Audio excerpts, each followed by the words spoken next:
Halo sahabat UT Kupang, jumpa lagi dalam podcast UT Kupang Mariba Omong pada hari ini. Dan dalam episode kali ini, Indi sudah bersama dengan narasumber kita, ada Bapak Sigit Purnomo STMM. Nah, beliau ini adalah Kepala Subdirektorat Tata Laksana pada Direktorat Manajemen Aset Umum Pengadaan Barang dan Jasa Universitas Terbuka. Halo, apa kabar Bapak? Baik, Indi, selamat siang. Selamat siang. Nah Pak, sebelum kita masuk dalam topik bahasan kita pada hari ini nih Pak, boleh diceritakan sedikit nih Pak, ini mau tanya, apakah ini pertama kali datang ke Kupang NTT atau sudah ke berapa kalinya? Oke, terima kasih Indi ya, selamat siang sebelumnya ke teman-teman rekan-rekan mahasiswa UT Kupang khususnya dimanapun Anda berada.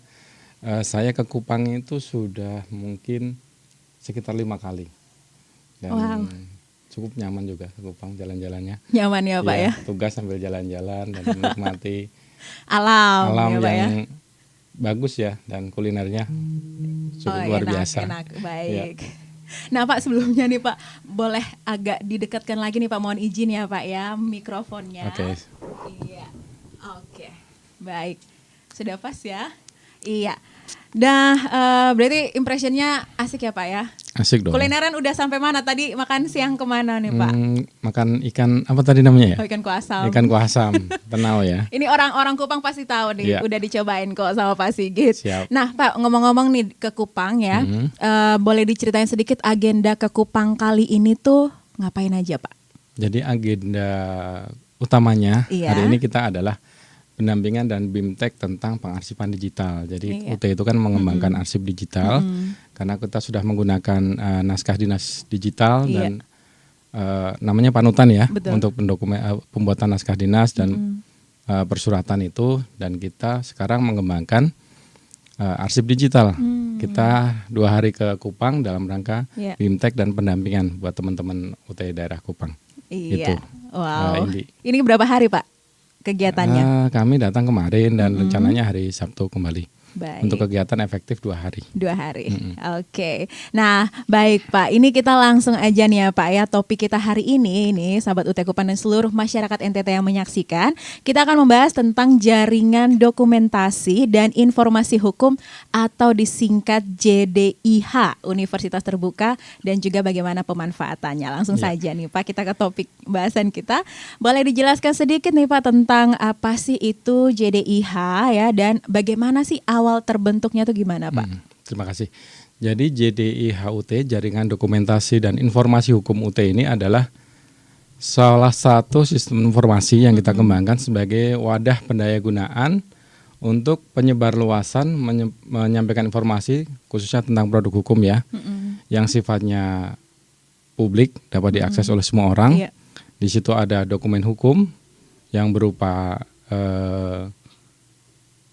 peraturan perundangan, monografi, keputusan-keputusan ya, baik yang dikeluarkan oleh UT maupun pemerintah khususnya yang terkait dengan UT, seperti itu. Ini sifatnya dapat diakses oleh semua orang. Jadi silakan nanti kalau rekan-rekan mahasiswa membutuhkan produk hukum yang terkait dengan UT, diakses di jdih.ut.ac.id. Wah, langsung gitu. di-spill nih ya. Ya, langsung di-spill ya. Kemudian untuk awal terbentuknya, jadi sebagaimana kita ketahui ya, UT itu sudah berubah menjadi PTNBH pada tahun 2022 dan kita dibentuk sebuah direktorat tata laksana namanya di bulan Mei kemarin pelantikannya 2023 dan kita langsung mengembangkan karena kami melihat produk hukum yang kita miliki itu sudah selayaknya untuk dapat diakses oleh semua pegawai maupun seluruh sivitas akademika UT, seperti itu Kak. Jadi yang sifatnya umum dapat diakses oleh mahasiswa, jadi mahasiswa nggak nanya-nanya lagi nih, misalnya pengen tahu tentang akreditasi UT, tentang SK pendirian UT dan lain-lain, dapat dilihat di situ, seperti itu. Bisa diakses mandiri ya Pak ya? Diakses mandiri, dan kemarin kita untuk JDIH UT itu sudah diresmikan oleh Pak Rektor saat Disnatalis tanggal 4 September 2023 ya? Wow. Dan kita juga sudah terintegrasi nih dengan JDIH Nasional ya, Jaringan Dokumentasi Informasi Hukum Nasional, seperti itu. Iya. Nah, ini menarik sekali ya Pak ya, bahwa UT semakin terbuka untuk bisa diakses oleh seluruh masyarakat yang ada di mana saja ya, untuk sesuai dengan kebutuhan. Nah kemudian nih Pak, ada pertanyaan, bagaimana dengan dasar hukumnya? Lalu tujuan dibuatnya sendiri kan tadi sudah dijelaskan ya Pak. Ya. Dasar hukumnya sendiri bagaimana Pak? Jadi ada beberapa dasar hukum yang mendasari pembentukan JDIH-UT. Yang pertama itu adalah Undang-Undang Republik Indonesia nomor 14 tahun 2008 tentang keterbukaan informasi publik. Oke. Kemudian yang kedua ada Peraturan Presiden Republik Indonesia nomor 33 tahun 2012 tentang Jaringan Dokumentasi dan Informasi Hukum Nasional. Baik. Kemudian ada juga Peraturan Menteri Hukum dan HAM nomor 8 tahun 2019 tentang standar pengelolaan dokumen dan informasi hukum seperti itu. Oke. Berarti memang sifatnya harus terbuka ke publik ya Pak Iya, ya? iya. Kan eranya sekarang era keterbukaan informasi seperti itu. Oke. Nah, Pak tadi kan sudah dijelaskan Dasar seperti mention di hukumnya, awal ya. ya Pak ya dasarnya dan juga apa sih jenis dokumen hukum yang dapat diakses melalui JDIH-UT ini sendiri? Mungkin sebelum ke situ saya tadi belum jawab tentang maksud dan tujuannya. Maksud dan tujuan Iya. betul sekali. Ya, silakan. Jadi maksud Pak. dan tujuannya itu adalah menjamin terciptanya pengelolaan dokumentasi dan informasi hukum yang terpadu dan terintegrasi, ini kata kuncinya. Kemudian yang kedua adalah menjamin ketersediaan dokumen dan informasi hukum, dan yang ketiga adalah memberikan kemudahan akses. Jadi itu kata kuncinya. Yang ketiga adalah kemudahan akses untuk seluruh sivitas akademika UT mendapatkan informasi tentang produk hukum universitas terbuka seperti itu. Berarti itu webnya itu betul-betul bisa diakses Iya, ya Pak ya. ini sifatnya User publik, friendly ya jadi Pak ya. user friendly tanpa akun, tanpa harus menggunakan password seperti itu. Oke. Yang penting ada internet aja. Ada jaringan ya, Ada pasti jaringan bisa internet, ya. iya. Nah, tadi udah di-mention ya Pak ya jenis dokumen hukum yang akan bisa diakses oleh masyarakat itu apa saja sih Pak? Jadi ada 4 jenis produk hukum yang dapat diakses secara kelompok besarnya. Itu yang pertama adalah peraturan perundangan. Ya. Itu ada berupa SK, peraturan, baik itu SK rektor, peraturan rektor kalau dari UT, maupun juga SK yang eselon 1, misalnya ada MWA kan sekarang, Majelis Wali Amanat. Ya, ya. Ada SK Senat Akademik Universitas maupun SK Dekan, seperti itu. Lalu ada juga peraturan yang dari pemerintah, misalnya tentang pendidikan nasional, tentang UT seperti itu ada juga. Itu yang pertama. Yang kedua ada monografi. Oke. Monografi itu berupa buku-buku hukum. Nah, nanti kita juga akan mengupload di situ buku-buku hukum khususnya yang karya dari dosen-dosen UT ya, yang dimanfaatkan oleh rekan-rekan mahasiswa hukum khususnya. Kemudian yang ketiga ada artikel. Artikel itu bisa jurnal, karya ilmiah tentang hukum.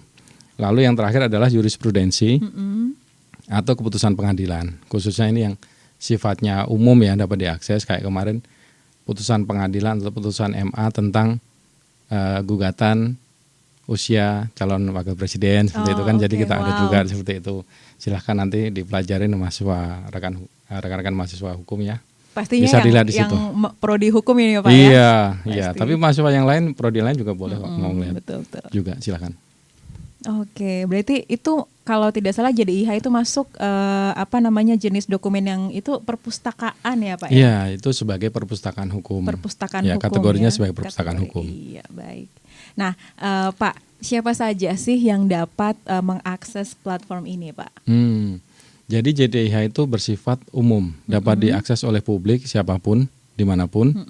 Yang penting ada tadi jaringan internet seperti itu. Jadi tidak ada batasan, hanya diakses oleh mahasiswa atau sivitas akademika UT enggak. Jadi bisa siapa saja. Kalau mau mencalonkan pencarian produk hukum bisa dilakukan di situ. Kebetulan JDIH UT juga sudah terintegrasi dengan JDIH nasional. Jadi mau mencari peraturan yang lain dari instansi lain juga bisa di situ juga. Wow, lengkap sekali nih ya sahabat UT. Jadi akan sangat membantu sekali kalau masyarakat NTT juga bisa masuk nih di platform ini, bisa kunjungi dan sesuai kebutuhan Anda. Nah, bagaimana sih Pak, tadi Bapak sudah menjelaskan ya tentang dokumen hukum yang bersifat informasi untuk publik, terbuka untuk publik. Kalau dokumen hukum yang sifatnya terbatas dan juga rahasia, itu bagaimana sih Pak cara aksesnya? Ya, jadi khusus untuk dokumen hukum yang sifatnya terbatas untuk pegawai UT dan rahasia untuk beberapa pegawai juga tertentu sesuai ketentuan. Kami juga sudah mengembangkan namanya panutan tadi. Di situ ada juga dokumen hukum JDIH versi UT-nya. Jadi nanti rekan-rekan pegawai UT dapat melakukan pencarian dokumen-dokumen hukum yang sifatnya terbatas untuk pegawai di situ. Jadi silahkan masuk ke panutan, nanti ada menu dokumen hukum dan bisa diakses di situ. Yang penting punya email pegawai UT ya, kalau untuk pegawai UT, email pegawai UT. resmi, pegawai sah ya Pak ya. Ya pegawai sah UT silahkan digunakan JDIH-nya. Iya. Nah baik Pak, bagaimana kerjasama antara JDIH UT dengan lembaga-lembaga hukum dan juga pemerintah dalam hal ini mengelola dan menyediakan informasi hukum itu bagaimana kerjasamanya Pak? Sebagaimana tadi saya sampaikan ya, di bulan September itu kita juga sudah terintegrasi dengan JDIH Nasional. JDIH Nasional itu mewadahi semua instansi yang sudah mempunyai JDIH terintegrasi dalam satu kesatuan. Jadi nanti rencana pemerintah itu semua produk hukum dari instansi manapun, Pemprov, Pemda, Kementerian, DPRD misalnya, DPR pusat, DPR kota, terintegrasi di situ semua. Jadi semua produk hukum tersedia di situ. Ya, kita juga sudah bekerja sama dengan beberapa JDIH, khususnya di perguruan tinggi seperti itu, ITB dan universitas yang lain seperti itu. Lalu untuk pengawasannya sendiri bagaimana Pak? Kalau pengawasan kan kita sering berkoordinasi dengan namanya JDIH Nasional. Itu ada Biro BPHN ya, Badan Pengembang BPHN, jadi yang ada di di Jakarta itu kita berkoordinasi dengan mereka. Kita selama setiap 2 atau 3 bulan berkoordinasi. Selain itu ada juga dari Kanwil, Kantor Wilayah Hukum Provinsi Banten, karena UT pusat berada di Provinsi Banten ya, Pak, ya. Dan itu secara berkala melakukan pengawasan ke kita. Gitu. Jadi semua produk-produknya yang diakses di platform tersebut juga pastinya sudah terevaluasi dan betul, di bawah pengawasan ya Pak ya. Luar biasa. Nah yang terakhir nih Pak, apa harapan Bapak terhadap UT ke depannya nih Pak ya, terkait dengan topik pembahasan kita hari ini ada JDIH UT ini Pak? Jadi kami berharap khususnya kami sebagai tim pengembang dan kami di unit tata laksana dapat menyediakan semua produk hukum yang dibutuhkan oleh Sivitas Akademika UT pada khususnya dan masyarakat pada umumnya, serta untuk mahasiswa. Khususnya mahasiswa produk hukum dapat mempelajari atau menambah khasanah informasi hukum. Betul. Baik itu tadi ya peraturan perundangan, monografi, jurisprudensi, dapat diakses dengan mudah oleh seluruh mahasiswa seperti itu. Bisa di-upgrade ilmu nih juga untuk seluruh mahasiswa hukum, bukan hanya UT ya Pak ya. Betul. Bisa diakses. Ada lagi Pak mungkin untuk closing statement? Untuk closingnya nanti di sini nanti kami akan juga menampilkan video cara penggunaan, cara mengakses JDIH dan cara pencarian dokumennya. Silakan nanti rekan-rekan mahasiswa maupun Bapak Ibu semua dapat melihat videonya yang akan kami lampirkan juga ya. Ditunggu saja. Terima kasih. Singkat pada jelas nih dari Pak Sigit ya. Pokoknya jangan sampai lupa seluruh masyarakat NTT, apalagi mahasiswa UT, untuk akses platform JDIH UT yang pastinya sudah tersedia dan bisa diakses oleh semua kalangan. Wah, obrolan seru nih ya Pak ya, dan semoga bermanfaat nih Pak untuk informasi ini dan semuanya bisa pada tahu, bisa pada akses secepatnya. Nah, jangan lupa juga nih sahabat UT untuk selalu nonton video ini ya. Jangan lupa like juga, jangan lupa subscribe kanal YouTube UT Kupang dan jangan lupa komennya juga. Indi juga mengucapkan terima kasih kepada Pak Sigit dan juga tim untuk bisa memberikan waktunya berbagi bersama dengan seluruh sahabat UT Kupang dimanapun Anda berada. Dan tak lupa juga nih untuk mendaftar di Universitas Terbuka. Nih boleh nih Pak Sigit bantu-bantu promonya untuk semua masyarakat NTT. Jangan lupa pilih UT Pak, silahkan. Jadi UT itu adalah dibentuk oleh pemerintah untuk menjangkau seluruh kalangan dimanapun Anda berada untuk dapat menikmati akses pendidikan tinggi sesuai dengan cita-cita pemerintah. Jadi silahkan rekan-rekan dimanapun Anda berada, apapun profesi Anda, sudah kuliah, sudah bekerja maupun belum bekerja, silahkan mendaftar di UT ya, khususnya UT Kupang. Kami tunggu bergabung bersama kami. Ya. Iya, karena kuliah oke, kerja oke, hanya di Universitas Terbuka. Baik, akhir kata saya Indi bersama-sama dengan saya Sigit Purnomo. Kami pamit undur diri dari episode podcast UT Kupang Mari Ba Omong pada hari ini. Terima kasih banyak sudah menonton podcast UT Kupang Mari Ba Omong. Salam sehat selalu dan sampai jumpa. Jadi untuk mengakses JDIH UT, Anda dapat masuk melalui website UT maupun langsung mengetikkan alamat link JDIH-nya. Kita coba mengakses melalui website JDIH UT, silahkan ketikkan www.ut.ac.id.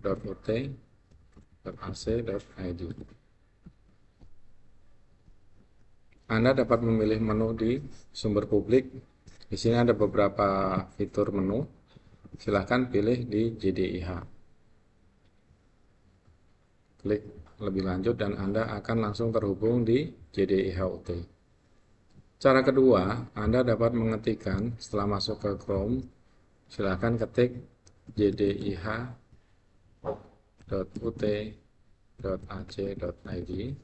dan kita akan langsung terhubung dengan website JDIH. Di sini ada beberapa fitur tampilan. Yang pertama beranda, kemudian ada profil, produk hukum, tentang JDIH, berita, dan galeri. Ada juga kunjungi kami. Di sini langsung apabila kita akan terhubung dengan website UT maupun perpustakaan digital UT. Pada menu beranda, kita dapat melihat yang pertama adalah menu pencarian, kemudian jenis produk hukum UT.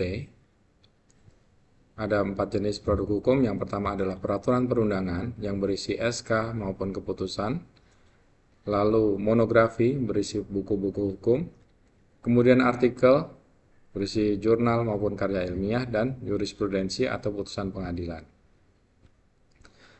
Selanjutnya adalah menu dokumen terbaru berisi SK maupun peraturan perundangan yang terbaru kamu upload.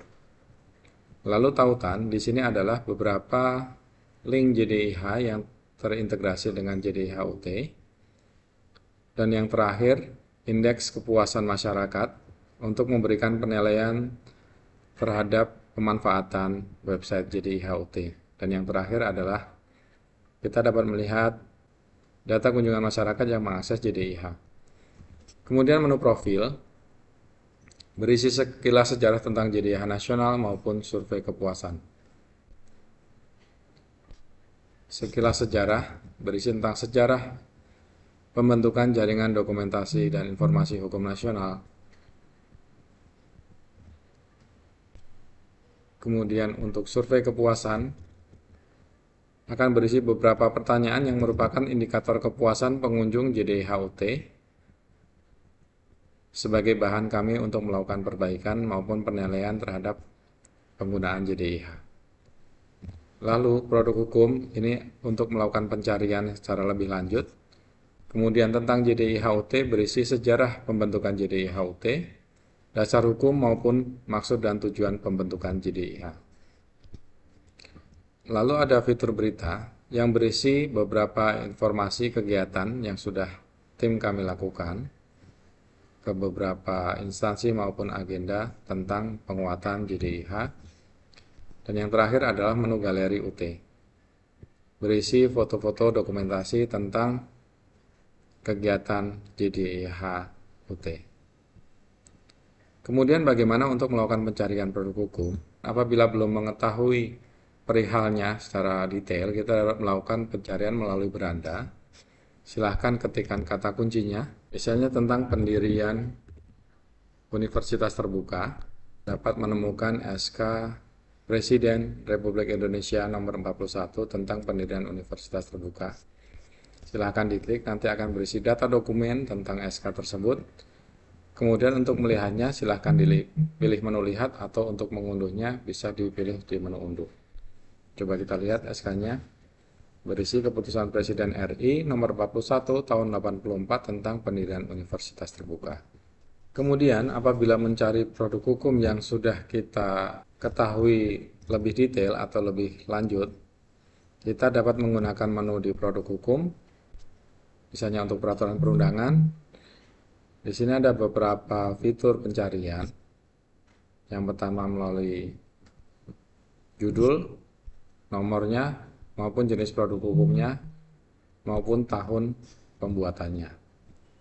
Misalnya kita akan melakukan pencarian untuk SK terkait beasiswa. Setelah kita klik, akan muncul beberapa SK yang sudah kita upload terkait beasiswa. Salah satunya misalnya ini untuk SK Rektor nomor 2102 garis miring UN 31 garis miring HK titik 02 garis miring 2023 tentang hasil seleksi mahasiswa baru program sarjana penerima beasiswa melalui jalur seleksi nasional penerima mahasiswa baru SNPMB di lingkungan UT tahun akademik 2023-2024. Silahkan diklik judulnya dan Anda dapat melihat maupun mengunduh SK-nya. Kita coba lihat dan akan tampil SK-nya seperti ini. Demikian cara teman-teman untuk mengunjungi atau mengakses JDIH UT. Semoga bermanfaat. Terima kasih.